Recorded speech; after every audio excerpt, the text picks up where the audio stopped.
بسم اللہ الرحمن الرحیم نحمدہ و نصلی علی رسولہ الکریم اما بعد۔ مقصد 4 حروف کا لفظ ہے مقصد۔ میم کاف صاد دال مقصد۔ اس کے مطلب کو اور اس کی اہمیت کو اگر ہم سمجھ جائیں تو ہماری زندگی بدل جائے۔ اس کے مطلب کو اور اس کی اہمیت کو اگر سمجھ جائے تو ہدایت کے سارے دروازے ہمارے واسطے کھل جائے۔ اللہ کے واسطے بات کو سمجھو، کسی سے بھی پوچھنے کی ضرورت نہیں ہے، صرف اپنے آپ سے پوچھو کہ ہمارے دنیا میں آنے کا کیا مقصد ہے۔ مقصد کیا ہے؟ اپنے آپ سے پوچھو کہ ہمارا مقصد کیا ہے۔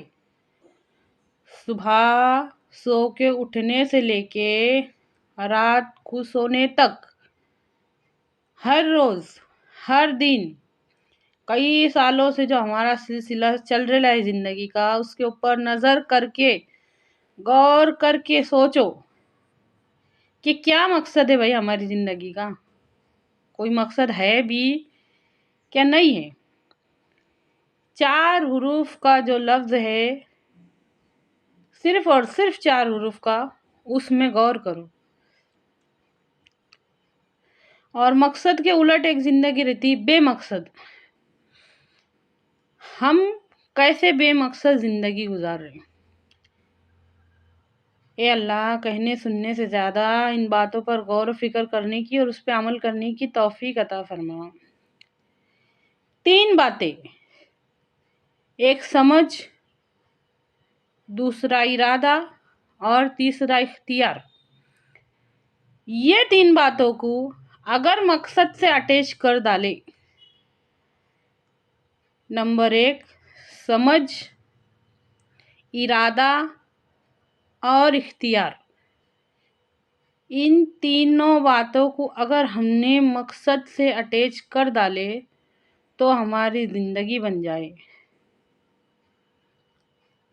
قرآن پاک میں اللہ تعالیٰ ارشاد فرماتے ہیں، مقصد کے بارے میں آیت ہے، اچھی طرح سے سمجھو اس بات۔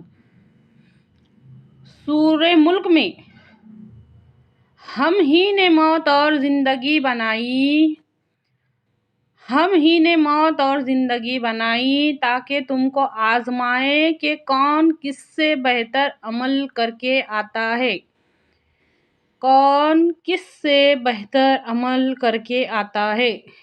مطلب نیکیوں کا مقابلہ شروع کرو۔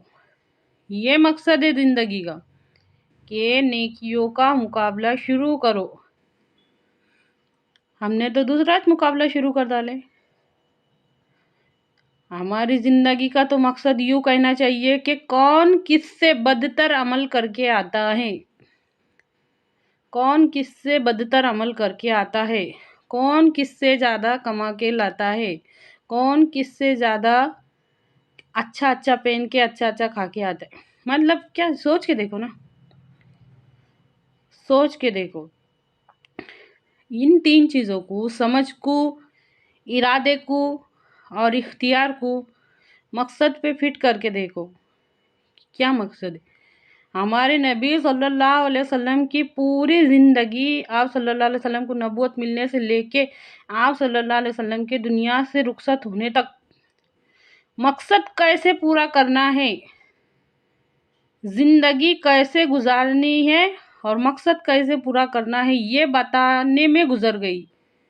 یہ بتا کے گئے۔ صحابہ رضی اللہ عنہ کا مطلب ہوتا ہے جن سے اللہ راضی ہو گیا اور وہ اللہ سے راضی ہو گئے۔ ان کی پوری زندگی مقصد کیسے گزارنا ہے،